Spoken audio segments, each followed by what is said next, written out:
What's up, guys? Welcome to episode 2 of the Exile Survival Guide. Don't forget to like and subscribe to the channel for new content weekly, and if you want to, follow us on Twitch and Discord. Links will be down below.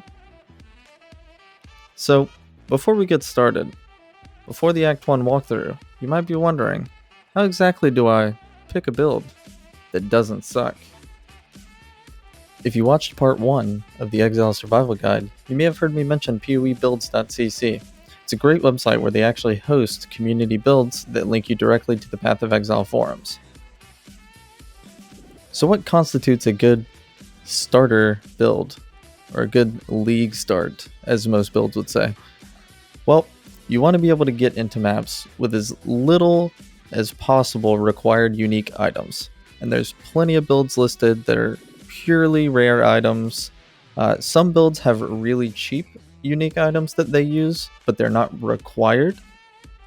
And the first build that I'm going to recommend is Enki's Arc Witch. So why do I recommend this build? Well, for starters, it's one of the most put together guides on the forums. It's been tried and tested through several leagues now. It includes a leveling section with a breakdown of each act. It includes path of buildings with multiple trees, and it includes gearing options as you go through the acts into endgame. All of these factors combined make it the perfect league start, perfect build for a beginner who wants to play a caster build, and it's probably top of my list for recommended builds to a new player. Up next, we've got Warlock's Freezing Pulse Hierophant, and this build is a really strong endgame. For people that want to get into playing with totems, I recommend using Warlock's Guide.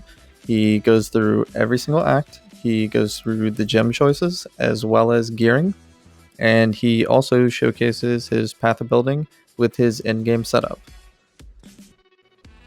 Up next, we've got Dex 2644's One-Hand Impale Cyclone Slayer. It's all content viable with very cheap gear.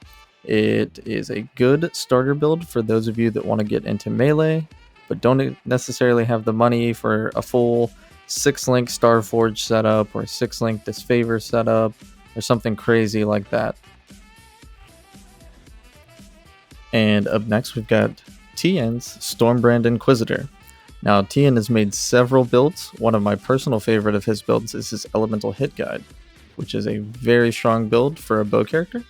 But the Stormbrand Inquisitor is similar to the Totem playstyle. You drop your brands, you run around, and it's perfect for someone that wants to get into that type of playstyle.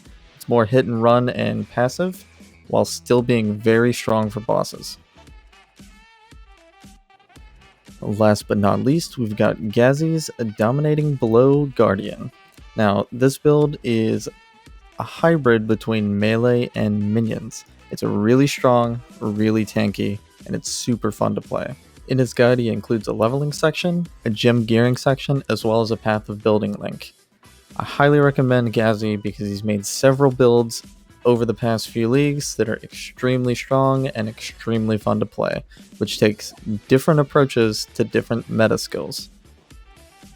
So, now that I've showcased a few builds that are good league starters, I hope that you're able to find something that you would potentially enjoy playing, whether it be melee, minions, caster, totems, etc.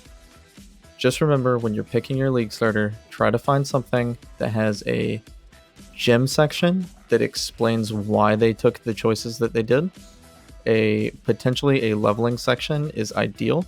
However, the leveling section may not be too necessary, as we are going to be posting the full walkthroughs of each act, as well as a quick start guide for each act.